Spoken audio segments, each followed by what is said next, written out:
Hey guys, this is Brent with the Finding Freedom podcast, and today I'm hosting Kathy Thompson from Detroit, Michigan. I'm from Lake Charles, Louisiana, for anybody in her audience that's listening, but we're talking about fear and anxiety and how we've dealt with situations and also just our tips for people who are struggling, because it's been a tough year. And so if this is for you and you're struggling with fear and anxiety, definitely tune in and listen through the whole thing, because it is great. There's great content right at the end of it. It's just amazing. So tune in, remember, subscribe, and definitely comment on some of the material. And we would love to hear back from our audience and whatnot. So anyway, without further ado, here's Kathy Thompson.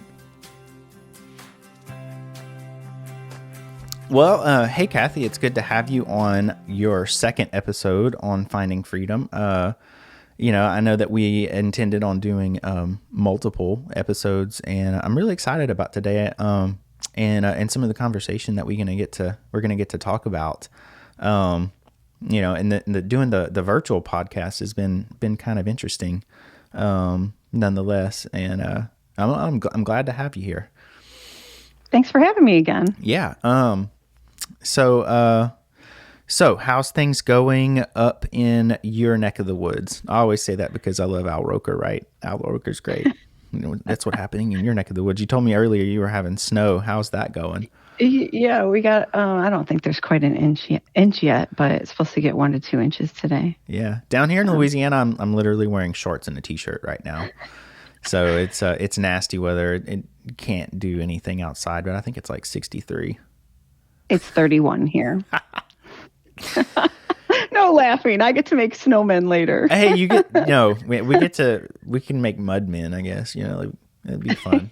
Just go put some mud. I mean, it really is just disgusting. You walk in the yard and your shoes get muddy. It's nasty, but that's what you get for living in Louisiana. I guess it's where we grew up, so that's what it is. So anyway, since the last time I had you, what's new? What's fresh? And how is it from your perspective on the life of a therapist, right? How's things going? There's just a lot of stuff going on, just a lot of changes. And I don't know. I don't know that I could put it into words, but just lots of things going on. COVID has definitely changed things. We are semi-opening up, I think at 25% capacity on February 1st. Ooh. So it's just the transition. In the next week or so. Yeah. So just trying to get ready for all of that and what that's going to look like for the office. We have not been told to take people, to disclude people from therapy, but it's just safer for us to not have people in the office. So we're just kind of doing as an emergency, like if there are people that really need to be seen in person. So that's kind of how we're handling it right now. But as of February 1st, we could invite more people back in. I don't know that we'll do that, but it's going to be a slow and gradual process. So. Yeah, I don't really know what's going on here with all of that stuff. I think there's not as much clarity in Louisiana, and the cases are still pretty bad. It's just unsure exactly what that looks like. But like I said, we do have high cases here. So I'm in the mode, I still don't even have an office. And I've been kind of thinking about not getting another one for a little bit longer, just considering everything going on. Hard decision though. I mean, it's a real tough decision to make. But yeah, COVID's definitely not going away. I know a lot of folks that had thought it was just going to disappear at some point, but I just don't think that's going to be realistic. No, I think this is going to be our new normal. My hope is that we can eventually have some, get to the point where we're not wearing masks out in public and things are calming down a little bit. I kind of miss seeing people's faces like in person. So it'd be nice to actually see people in person. Oh yeah. I mean, we're coming up to that year mark now. Yep. I think it's been pretty much a year. Because March of 2020 is when everything, really shut down. But, just thinking back a year ago is some of the last times that we actually had a sense of normal, within church and everything, just going and, kind of take everything for granted. I know that I've thought about that, just taking it for granted, not having to social distance and wear masks and what normal looked like. And, it's kind of sad. Well, my church is open. We have found a way to social distance during the services, so that's been very nice. But they also have online services, so that's good. I'm in Michigan, as you know, so we shut down. I think it was like the 15th of March. So I don't know if you guys shut down at the same time. Yeah, same time. Yeah. Yeah, it's rough. So. Yeah, and it's, sometimes it's really hard to like notice people and, recognize people because you're only seeing half their face. And so it's just a little bit more difficult to, meet up and talk and make friends and, that kind of stuff. Yeah, so. I know. I've run into people and I didn't even know it was them because of the mask, and, Right. And it just felt so bad. Like, hey, I think I saw you, texting on a messenger on Facebook. I think I saw you, but I don't know if that was you. Oh yeah, that was me. Oh, sorry. Didn't know.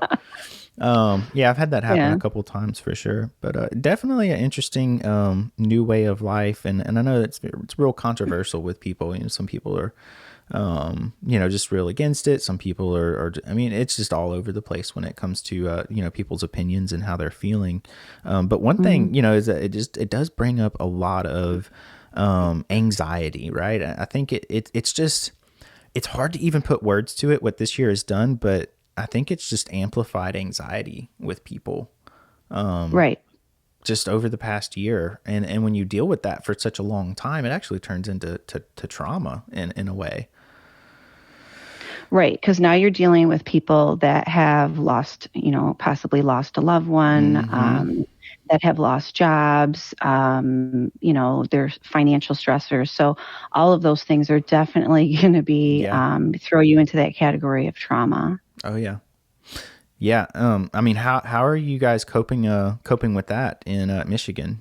How's that, and what are you telling clients to deal with that? I'm sure I know that's not something you can definitely expand on. And for those of you listening, this is not therapy. Anything that we suggest here, we're just trying to come on and be real about some of the struggles that people are having because, it's just really at an entirely different level. So just a heads up as a disclaimer, this is not a therapy session. And if you're needing any kind of advice on your specific situation or just, anything like that, please seek out your therapist if you have one. And if not, look in your local area. And then if it's emergency, please utilize emergency services.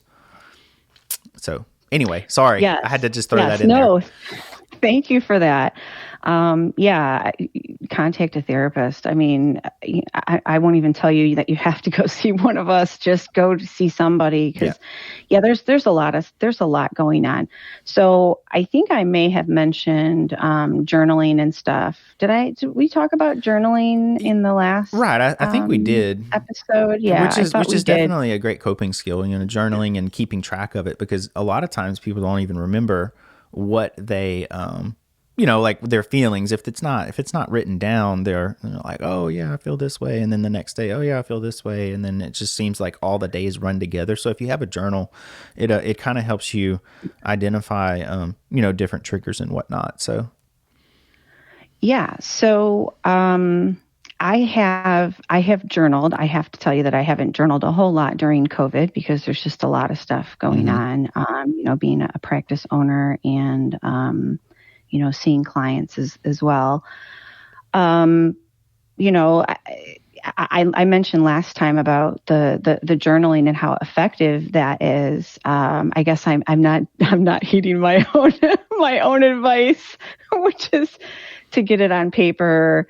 It's definitely something us therapists have to think about is that self-care, because if you aren't taking care of yourself, then the challenge is how do you take care of other people? Yep. So, I think what might be helpful, if you're okay with this, is to talk about a situation that happened to me several years ago.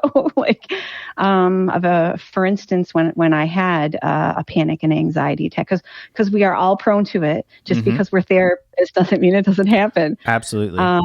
Okay, great. Well, oh gosh, this was before I was a therapist. I've been a therapist for a little over 10 years, officially, but I was doing therapy prior to that in my graduate classes.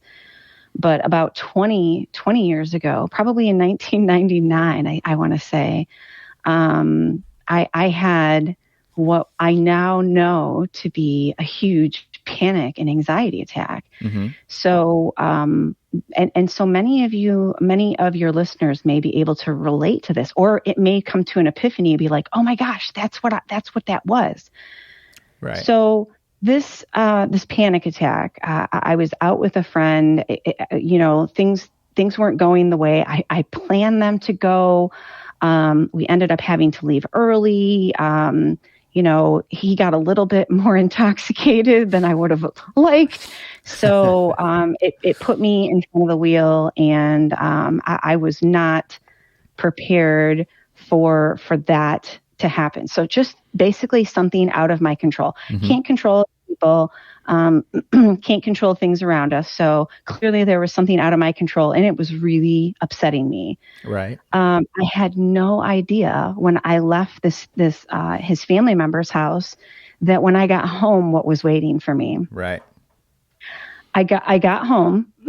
I got home, and I sat down on the couch, and I literally could not see. Like I like my vision, I had a really hard time seeing. I had heart palpitations, thought I was having a heart attack, difficulty breathing. I literally couldn't catch my breath. Just couldn't catch my breath. Felt nauseous. Just like hyperventilating. And this was for like more than 20 minutes. And right. I literally remember taking my hands and putting them on my head because I couldn't even look around the room. Looking around the room was too much for my brain to handle. So the friend I was with, he was like, what's going on? And I couldn't respond to him. I couldn't talk. So imagine, this escalated breathing, this, you just feel like you can never catch your breath, feeling nauseous, feeling hot and cold at the same time. It's like my hands were cold and clammy. I'm sweating. It was so uncomfortable. And then, I didn't know what was happening to me. So certainly he didn't know what was happening to me. And he was sort of, like I said, he had been drinking. So he was in an altered state. So, it took a little while for me to kind of catch my breath and calm things down. I was exhausted, completely exhausted after that. Like literally, I was probably like, I don't know, 5, 6, 7 o'clock at night. I don't really remember, but it wasn't nighttime. Right. And I went to sleep for probably 12 hours. It was horrible experience. And I say that to you, and I don't know if you can hear my voice, just kind of my speech kind of being a little rapid, even though it's been 22 years. There's still a piece of that, just talking about it and describing it, that really it activates all of it just a little bit. Now, when it first happened, within the first 6 months to a year, I couldn't talk about it because talking about it threw me back into a mini panic anxiety attack. So I say that because maybe there's somebody out there that is dealing with that is feeling like, oh my gosh, is this a heart attack? Like, what's going on? I can't control my thoughts. I can't control my breathing. I can't control my heart rate. That is in essence a panic attack and an anxiety attack. Right. And it's not that anything, nothing tremendously horrible happened to me. I didn't get into a car accident. There wasn't this big fight. There wasn't, I mean, there was a slight disagreement and things didn't go the way I planned, but it wasn't life altering. Like, it wasn't like, oh my gosh, the world's going to end. Right. They didn't go the way I thought they were going to go. So, I mean, is that something that you can relate to, or your clients maybe can relate to? Honestly, I think an interesting point to point out with that is that, you said it happened 20 years ago, right? Mm-hmm. And so not to discourage anybody listening, because you have dealt a lot with it along the way. But the more that you learn about it, the more that you learn about your triggers, the more that you process it, the more that you work through it, it doesn't mean that it's magically just going to ever go away. You can't erase that memory. But what you can do is deal with it in a healthy way. And then you get to the point where you're at now where, I did hear your voice and your inflections. It did get a little bit different, but it's because it was traumatic. Right. And the way that we get through trauma is just by telling our stories, and having people that can support you through that process of healing. And it's a journey. It's not something that's just going to be a magic wand. If anybody has a magic wand out there, let us know, because that would help a lot of people. That's actually a question that I ask clients at my intake. I ask them if I could wave a magic wand and poof, everything could be better. What would you change? What's one thing you would change? That's a great idea to have on. I think I'm going to put that on my intake. That's a great can, idea.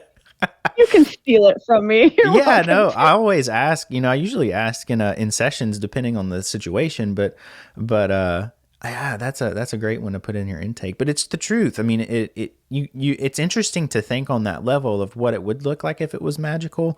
But then you realize, okay, well, I may not be able to get exactly what I'm hoping for as the magic wand question, but it's a goal to work towards. Right. Like working towards a positive outcome. So I definitely think that's important.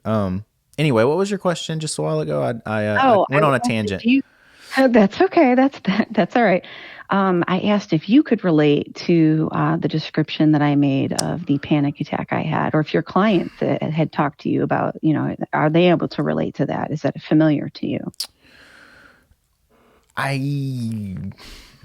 Yes. From the client level, yes, absolutely. I think it's more relatable to me, just with my history of trauma, because it sounds real close. Because I can look back on my childhood and the stuff that I've went through, and just relating like, okay, when I think about that, there's a time in my life where I didn't even acknowledge any of that stuff until I was 18-ish years old. And, so I can relate on that level. Anxiety, I definitely have had times in my life where I've struggled with anxiety for sure. I think that's typical and to expect as humans, right? But a specific panic attack, where it was on the level where I couldn't breathe and I felt like everything was closing in. Maybe not as much on that level. I mean, I definitely can relate in situations in my past where I've had tightness in my chest. You can't explain it. You just want to run away. So that the fight or flight mode kind of kicks in, and you just want to get away from whatever's causing that stress and anxiety. But those are more the typical things, if that makes sense. I hope I'm not rambling with that. No. So, but yeah, that back to, being relatable on my childhood trauma, just everything that I've been through, definitely it's hard to acknowledge, and you kind of want to bury it under the rug and never deal with it again. And then you realize that you just can't. So I think it's the same thing for situations where there's panic, right? So, if you think about it, in a lot of the situations that I've seen with clients is that, panic attacks and certain anxiety comes from situations of trauma, right? I mean, do you agree with me on that, or what's your thoughts with me saying absolutely. Absolutely. I absolutely agree that, I haven't really, well, I suppose I could, if I thought about it, that element of lack of control can be related to a trauma. There were a lot of things, and I'm familiar with a little bit of your trauma that you shared with me, but Right. and we don't have to talk about that publicly, but I don't know that you're familiar with mine, and I won't speak about it completely publicly till I've completely dealt with it. But there is some things in my childhood that I dealt with that put me in a situation of not being able to control them. And as a result, that definitely could have impacted this situation where I had the panic attack. So things didn't go well. For those who know me, I am not a drinker. I choose not to be around people who drink.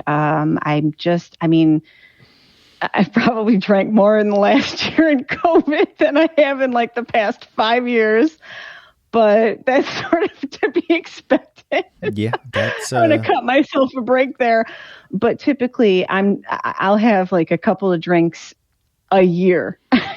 I'm just not a drinker. So that definitely would have been a trigger for me to be around somebody drinking. So that could have brought that panic attack on and not being able to control that situation. So yeah, the drinking has been pretty intense this year with people in general. So I can relate on that as well. Just having more than usual, right? Nothing necessarily in the level of being an alcoholic, but just, no. But I think it's also, there's not a whole lot to do. You can't go, you can sort of go out to eat now. It's just different. And, it's just different. So it's a struggle for sure. Yeah. Struggle for sure. But anyway, anxiety, back to the point. So what in your situation with clients, knowing what you've been through in your past and how you've dealt with it, kind of over time, how do you walk with people through that? Well, I look at it from an aspect of where the anxiety is coming from. So in my situation, the anxiety was coming from a lack of control. You could also direct that back to another emotion, which is fear of the unknown. What happens to people when they drink too much? First of all, one of the things that they do is they do unpredictable things. So one could actually relate it back to that emotion of fear. And so we talk about those feelings of fear and where that fear came from. Did the fear come from, something that happened in the past where things got out of hand? Is it a realistic fear? And so anxiety and fear sometimes go hand, I would say almost always go hand in hand. Yep. Because you've got the anxiety part of, oh my gosh, I don't know what's going to happen, but fear kind of comes right in to that as well. So, and I can relate to that as well. I don't think we talked about my medical stuff, did we? We didn't talk about my medical stuff. No, not really. Yeah, no. Go for it. I think that's definitely, Okay. So nobody go in shock here. The people who know me, I actually, sometimes I say this to clients and I'll be like, oh, I didn't tell you, I'm so sorry. Right. Because it's so matter of fact for me. Again, this is something that I have processed. So this is why I'm able to share it. I was diagnosed with stage 2 breast cancer back in 2016. And so I went through, surgery, radiation, chemo, surgery, chemo, then radiation, and then the long road to physical, recovery, which I'm still on. And it's going, I'm entering year 5, which is the bonus year, because year 5 for me means that the likelihood of the cancer coming back is significantly lower. Gotcha. So yeah, any little new ache and pain throws me right back into the anxiety and the fear. Anxiety of, oh my gosh, what is that? Is that now the cancer returning? Am I going to have to go through treatment and surgery and all that stuff and, fear for my life? And even though I am a believer, I still struggle with fear and anxiety. And so I thought it was kind of interesting. My home church is Kensington, here in Michigan.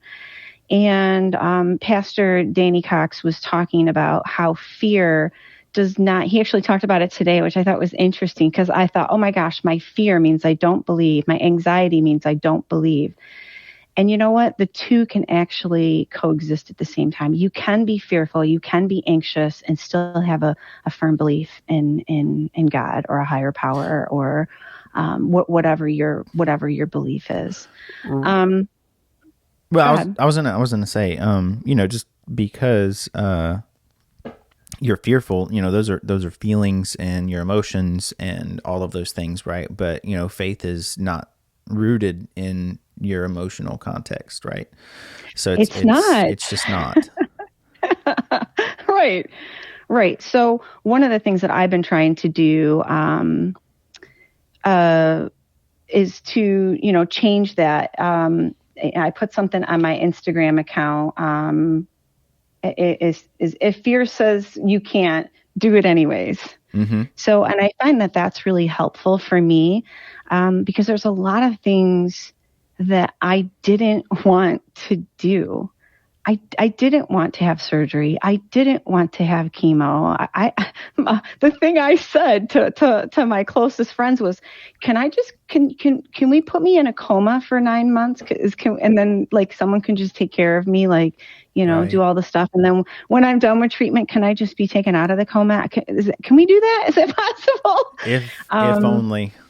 If only. You know what, though? I think the fact that I went through all of that crappy stuff has made me a stronger person. It's definitely put me in a situation where, I still have fear. I still have fear about, the cancer returning, but I think there's a new level of excitement and anticipation about life, and a new renewed desire to like make this happen, because I don't know how much longer I'm going to be here. So make it happen. Yeah. Make it happen. Don't let fear stop me. Where fear had stopped me before, and I said, maybe not today. I won't do that. Maybe I'm not going to go down that road, and that's kind of out of my comfort zone. Just do it. Just do it.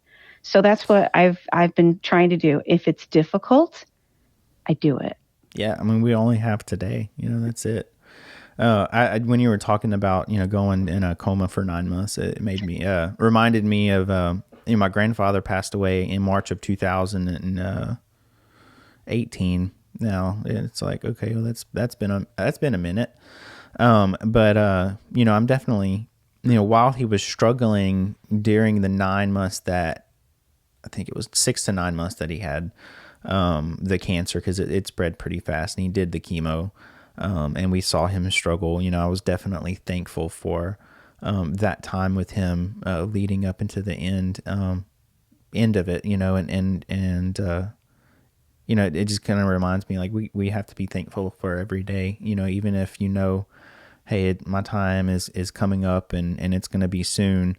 For those of you who have a loved one with cancer, or maybe who have cancer, that it's definitely that reverence for every day, because you don't know exactly what the outcome is going to be. That we cannot understand God's will, and we also have to remember that God's not the one that causes everything. We live in a broken world that is definitely.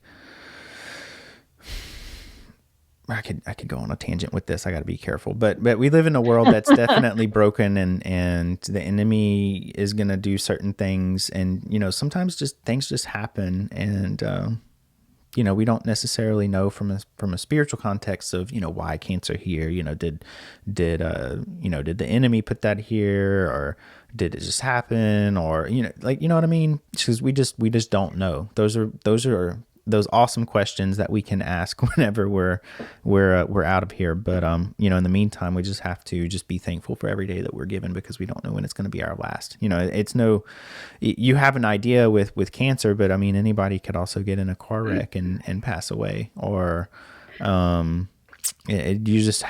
have no idea what's gonna happen. The news, you know, I know you're in Michigan, but in Lake Charles here, there was a stabbing last night. A 15-year-old got stabbed to death.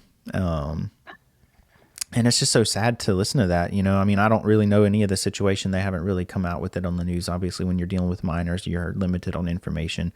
But you know, what if he just went in the store and thought it was just going to be a, you know, like, okay, I'm gonna go grab some stuff, and then all of a sudden you get ganged up on and you get stabbed to death, and then you're out of here, right? You know, you never know when your time is gonna come. Obviously, I don't know the situation, right. but I mean, what if, you know, I mean, I'm sure that's happened before, obviously, with people, you know, so. That just reminded me of the Pay It Forward. The movie? Yeah, Pay It Forward. What's her name? It's gonna bug me until I remember. It was a boy. Jodie, no, it's the same lady that played in Twister, right? The Pay It Forward movie, is that right? Yeah, that was the mom. Yeah, the mom. Yeah, the mom. I can't think of her name. I can picture. I know who you're talking about. I was thinking of the boy who went to school. I mean, it's been a long time since I watched. I'm not sure. But anyway, what was your point? What was your point? Well, my point is that I don't know what happened in the stabbing, you know, that happened in your town, but you just don't know. This teenager could have had good intentions. I'm going to assume it's good that they were just going. Maybe they stopped a robbery in progress or something. We don't know. Right. But sometimes bad things happen to good people. Like you had also mentioned, you know, we don't know why, you know, these bad things are happening. Like why do people get cancer? I've had people ask me, like, why do you think you got cancer? And I'm like, I don't know why I got cancer, but I can tell you that God didn't give it to me. That's not how God works. God doesn't have, for this is my personal opinion, and people can disagree with me, but in my situation, I do not believe that God gave me cancer, but I do believe that God used it to help me, to help other people. Yep. So in my journey of, you know, being diagnosed with cancer, you know, I was, you know, God spoke very openly to me and told me to ask a girlfriend of mine to get a breast cancer screening. Like I heard just as clear as I can hear you in these headphones, God telling me, talk to your girlfriend about do not leave this building until you ask her to get a mammogram. And she did. And 2 months later, she was diagnosed with cancer. So, you know, it's things like that. Had I not been diagnosed with cancer, would I have, you know, known the seriousness of it? I don't know. I didn't have any dealings with anybody who had cancer prior to my diagnosis. Unfortunately, now I have had dealings. My mother passed away last year of cancer. My dad was diagnosed with cancer a couple of years ago. He's still with us. And now I've been connected with multiple people in the area who have had cancer, and we're like a community of support people. So, you know, I just feel like it's just something different. Like, you know, I feel like I feel for me, like it caused me to do things that I would have been uncomfortable doing before. So if anything happened as a result of that, and you said something in our last podcast, if something you did helped one person, it was worth it. Right. And I have said that from the beginning. If me getting cancer and going through treatment helps one person, and it did, it saved the life of a girlfriend of mine. If it's helped one person, it was worth it. Now, does it suck that I still have, medical issues and pain, to this day, almost 5 years later, that I'm probably going to have realistically for the rest of my life. Does it suck? Yeah, it sucks. Yeah. But what am I going to do? There's no point complaining about it. Like, what am I going to do? Like, it's there. It's there, and you just move. You just keep moving forward. Yeah. Like Dory, just keep swimming. Just keep swimming. Yeah. So. Oh man, yeah.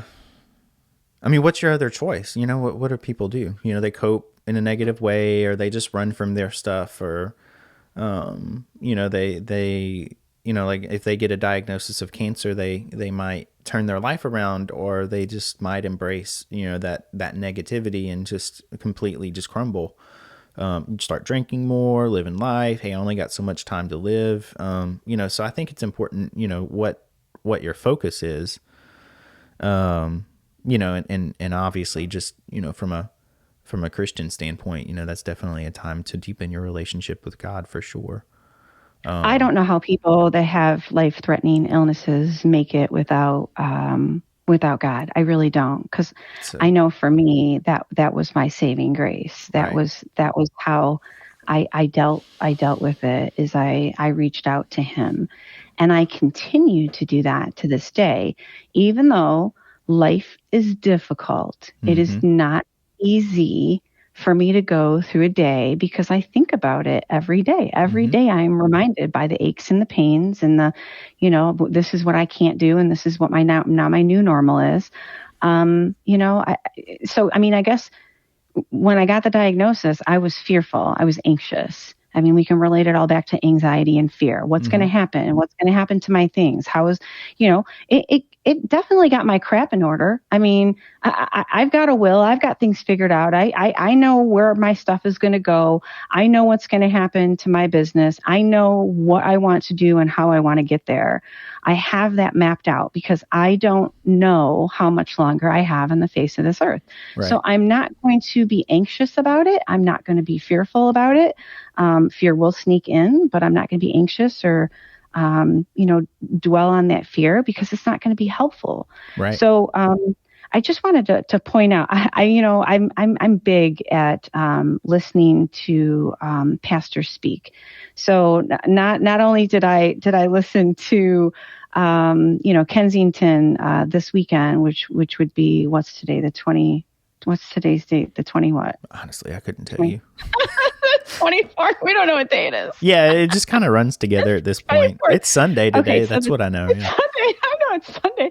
Okay, so today's the 24th. So last week I listened to a online service from Louis Giglio out at Passion City in Atlanta, Georgia. And he did one, ironically, on fear. I think it's called Fear in the mic, on the mic, Fear on the mic, which is interesting, because this time I have a microphone and last time I didn't have one. But so he was talking about Elijah in 1 Kings 18, and I'm not a pastor, so I can't go into the explanation that he did, which is why I'm quoting what, when he did the service. So in case maybe one of your listeners wants to go and listen to his sermon on it. But I took some notes here. And so what he talked about with fear is that fear causes us to forget about God and our focus, what we're called to do. Right. It forecasts the terrible. It's not forecasting the good, like, oh, yay, I'm going to be cured and I'm going to help other people. It forecasts the terrible. I'm going to die. This is going to be horrible. All these sufferings are going to happen. Yep. We flee. That's the fight or flight. We flee or run from our calling, what we're supposed to do, and we fold and we give up. Yep. Those are the four major points that Pastor Louis had talked about.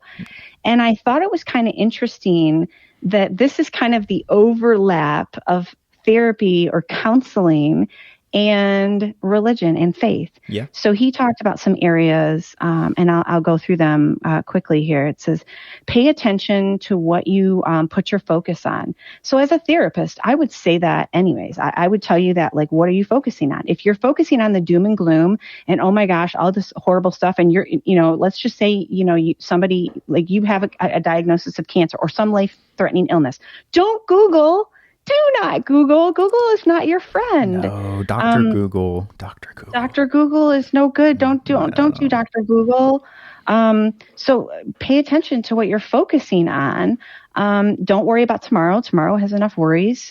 So you're just going to, take care of today, because that's all we can do. Do not believe the lies. You are going to be told all kinds of lies. I was told all kinds of lies when I got my diagnosis. I thought I was going to die. I thought, everything was going to be over. Nobody was going to talk with me. And some of those things did come true. People, get a little freaked out when you tell them you have cancer. So, and they don't know how to deal with it. So some people did just kind of step away, and that's okay. They're just not ready to handle that. But don't believe the lies. I mean, I could have just let it destroy me. And the last thing you want to do is to, let something like that destroy you while you're going through all these, treatments. Right. Seeking gratefulness, things that you're thankful for. Mm-hmm. I was so thankful that I had, the support people around me, that they helped with, making me food, bringing me food, taking me from doctor's appointments, making sure that I was, in my, highly medicated pain med, state of mind, that I was taking the right meds. I had like 6 or 7 different medications that I was taking, all medications related to the chemo medication. So it's not something like you can be like, oh, look, I took too many pain meds. That was the least of my worries. Right. So I had somebody taking care of all of that, making sure I'm eating the right stuff, making sure that, any issues are being called to the doctor. So, just having, not believing the lies, and having the support there, being grateful, having the people around, engaging, going out and doing, pushing through the fear.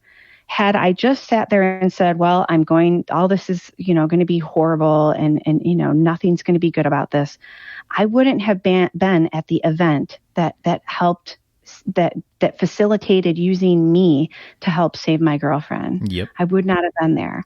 And as a result of me being obedient and listening to God and telling her, at the end of that program, 6 months later, 7 months later, I got to tell a whole group of people. So I don't even know how many people I affected at that moment. So I'm hoping that something I'm saying today is going to affect somebody. But yeah, so if there's anything that I can say to somebody, I'm going to quote something that, I'm going to end it on this and recite something that, Kensington Pastor Danny Cox said today, which is encourage, which means to put courage in. So I didn't make that one up. I don't know that he made that one up. I know he talked about it today in today's service. So I thought it was really great because I had talked last time, if you remember, about encouraging and motivating people to help get things taken care of instead of being critical and criticizing. Right. Encourage, to put courage into someone. So I feel like God did that for me. I had the courage, to be able to go through that. It's not like I had a choice. I mean, I suppose I could have been ho-humming about it, but I didn't. I got through it, and I'm here on the other side, and super excited. Super excited to be able to share and witness to other people. So, what was those 4 things again? Can you go over those really quickly? The 4 things from Louis Giglio. Okay, so the first one causes us to forget about God or our calling. Mm-hmm. Number 2, forecast the terrible. Yep. Number 3, flee and run from where we're supposed to be. And 4, fold and give up. Yep. Yeah. And we're talking about fear here, right? So, just thinking, going over those 4 things, it reminds me of, I've heard often that the tactic of the enemy is to steal, kill, and destroy, but distract as well. And I think all of those things, if Satan can keep you distracted, and with fear, right, it's a powerful motivator. Then you're going to lose your focus on God, right? And that's something to remember. That I think is an important one. So, absolutely. Yeah, that's good. Which is why I agreed to do these podcasts. Yes. I mean, is it comfortable doing these? No. I mean, it's different. It's definitely different doing it over video. But isn't that awesome how we have the ability to do this? This is great. It is great. To be able to do a long distance podcast, utilizing some really cool technology. Mm-hmm. But yeah, no, that's great because, everybody has a story, everybody has a message to share, and you don't know who your message is going to help. If this helps one person, then that's great. If your story helps one person, that's great. If we could all share some encouragement with at least one person in the world, just imagine what kind of better world we'd have. Oh, I think it would be awesome. I I think know. we change the way we talk to people. I think we change the way people respond. We got Yeah, to, I think it really would. yeah, we got to stop looking for other people to make the first move and you do the right thing first. That's great advice. Yeah. I like it. Stop waiting for people to be the encourager. You encourage them because everybody has the ability to do it. And it's just about your mindset. I say this all the time in sessions. Your perspective is one of the biggest things. You can either look at a situation and see it in a realistic kind of way, or you can see it in that terrible way, like you described with one of the four things, right? It makes everything terrible. But you embrace that as an identity, and then you become that. And then you just think the world is a horrible place. Like our world is not in the best place right now. I get that, obviously with COVID and everything, there's a lot of political tension and all that. But, if you look back in history, you have that over and over and over and over again. But I think as Christians, whenever you get put in a situation where the world is in a rough place, we have a better opportunity to shine and be shown, right? Right. When there's Absolutely. more darkness, you have the opportunity to shine brighter, so even a match in pure darkness. So if you go in the caves, like, I don't know if you've been in the caves or whatnot, right? I remember going to a cavern in San Antonio, but they turn all the lights off and it's just pure darkness. But if you light one match, then that's where your focus is going to be. It changes the whole. It changes the perspective, room. Right? Changes the room. Yeah, it helps you see where you need to go, where you should not go. Right. From a match, that is not a lot of light. It's hardly any. It's not. But it's just all a little bit of light can change the darkness. Right. It's all about perspective. So anyway, I am so glad that we did this, and I'm looking forward to our next one when we do it again. I think that there's a lot of good nuggets in this episode, and I definitely think more than one person's going to get something out of it. But I thank you for being on with me and just being open and honest. This has been really fun. I liked it. I know you're posting these on several different platforms. So some people might be just hearing me and some people might be seeing and hearing me. Right. So I did look and notice that somebody did a thumbs down on the last video. I'd really like to know what the thumbs down was all about. And I'd really like to see, what people are enjoying about what we're saying. Right. So, yeah. I don't know if with YouTube, you don't have the ability to see who did that. It's just, it just shows it. So I mean, it's definitely something. It's a learning curve. I mean, we're not used to doing this, and I just started this podcast. I'm not used to doing podcasts. I'm not a podcast professional, but like I said, everybody has a message, and I think it's just about having the right heart to share. But the thing is that not everybody's going to agree with the message that you share. So, maybe it was something about that as well. Who knows? That's okay. Yeah. I mean, you don't have to agree with everything. But everybody has a right to their own opinion. And, if you don't like something, just move on and go to something that you might connect with. But, our heart for this is just to help people and to encourage people. Obviously this is not therapy. There's that disclaimer again. This is not therapy.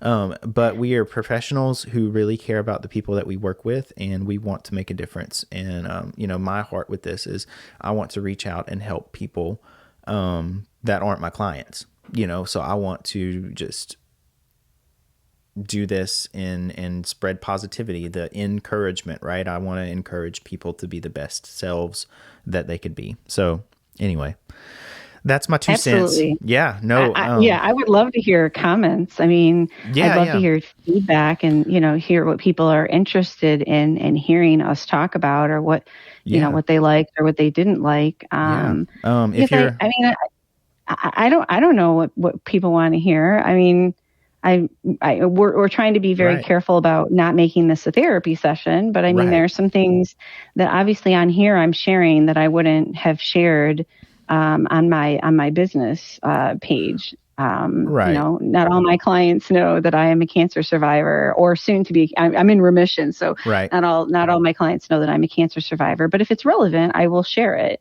Right. And clearly everything's relevant here, so I don't Right. mind sharing that stuff. So Yeah, no, if you're watching on YouTube, leave a comment. I would love to know, and we would both love to know, what would you like to hear? What are your thoughts? And how can we do this better? If you're listening on the podcast, you can definitely reach out to me on my Woods Counseling profile. I don't know if you can comment on Apple Podcast. I think you can like. I'm not really sure. I've never really are you commented throwing on any this one on podcast. Instagram? I Are don't you throwing this on know. Instagram? With Instagram, you can't really do, because we're already at 50 minutes, so you can't do anything past a certain amount of time. But I did Oh, read somewhere on Google when I looked into it. I think that they're supposed to be taking the time limit off, so I don't really know exactly. I know there's like there's a pre, you can do, well, I don't know about 50 minutes, but I know you do Instagram TV. Right, on Instagram Um, TV, I still think that there is a limit, but it's oh, not a. I think that we're over that time limit, but you could okay, cut snippets out and you could put them in there. So it gets a little difficult when there's so many platforms. right, For me, right, when I'm listening to podcasts, I love YouTube. YouTube's great, and I have a YouTube channel that I'm really trying to focus on. But I love listening to it on the Apple Podcast. You can put your AirPods in and then just keep going. Obviously that's not the only thing. If you're not an Apple person, and you're anti-Apple, there's Spotify, Google as well, which I have all my stuff on there too. So, Facebook. yeah, and yeah, I mean, Facebook is just a hit or miss. Facebook video, yeah, Facebook tends to just really cut the quality out of it. So I just, I guess I struggle with that after working so hard to have good, good camera quality, audio quality. They just really compress it to the point where it's not. They're getting better. It was worse a couple years ago, but they're getting much better. So I can tell they put some time into research and stuff. So Well, can I do a shameless plug? yeah, go ahead. So if anybody wants to reach me on Instagram, it's Kathy's Cancer. Okay. Kathy with a K. And then you are on Instagram as well. I don't know. Is it something that you are promoting on this? Yeah, Instagram. I have it set as a business profile. It's Woods Counseling Services. So I think Okay. it's the at Woods Counseling Services on Instagram. So trying to up my game on there too. I'm used to I Facebook. hear you. I just started TikTok, so we'll see how that goes. Yeah, TikTok's a hit or miss. I've Yeah, not done a whole lot with that recently, but it's I'm been trying. it's been interesting. And the thing with social media, you got to be careful, just to not let it rule your life, and I think it's all about priorities. Just be intentional about the time you spend, and be intentional about the time you spend with your family and friends, because life's not just about online. We gotta have those boundaries, and we have to make sure that we're taking care of ourselves. So I definitely try to do that. And I just had another kiddo, so I'm trying to learn the balance of that, and I mean, not all the time. And am I concerned like, oh, I need to go post this on Instagram, I need to go post this on, make sure it's on Facebook. Right. Sometimes you just have to do your best and give it your best, and then sometimes that's all you can do. So Right. just realize that people have lives, and it's not just about the presence that they have online. So just be respectful whenever you're looking into podcasts or content or YouTube, right? I mean, it's not just what they have online. That's not who they are. They are real people who have real lives. Some people have more opportunity than others. If you don't have a family, you're not married, obviously, but everybody has a different story, and I think it's just have a good mindset and be respectful. Like, if it's not your thing, then keep going and find something that you want to watch and you want to look at and you want to listen to. So Well, my page is filled with tons of motivational stuff yeah, and just videos of my journey. yeah, Just to try to reach those other people out there that are struggling and to know that somebody else has made it through on the other side. I mean, there's been millions of people before me that have had cancer and have made it through, and of course, there's also people that haven't made it through. I definitely don't want to forget those that struggled. But for me, my story is that I've made it through, and I'm willing to encourage other people along the way to help them get to where, they want to be. Not necessarily where I am, but where they want to be. So. Oh yeah, for sure. Well, it was great having you on. And we'll definitely do this again, and then I'm looking forward to the next topic of conversation that we can do. So, for everybody listening and watching, I appreciate you. Tuning in and getting the whole way through the video or the podcast. It's really important, if you have anything to comment or if you want to make sure you subscribe to YouTube page or subscribe to the podcast and share your comments. We really want interaction. I want interaction on my material. Just to know, what kind of direction to go in. And I'm not just taking a shot in the dark. I'm going to be intentional about giving people what they're needing and wanting and looking for. And so, yeah, make sure you go subscribe and share it. Sharing is really important.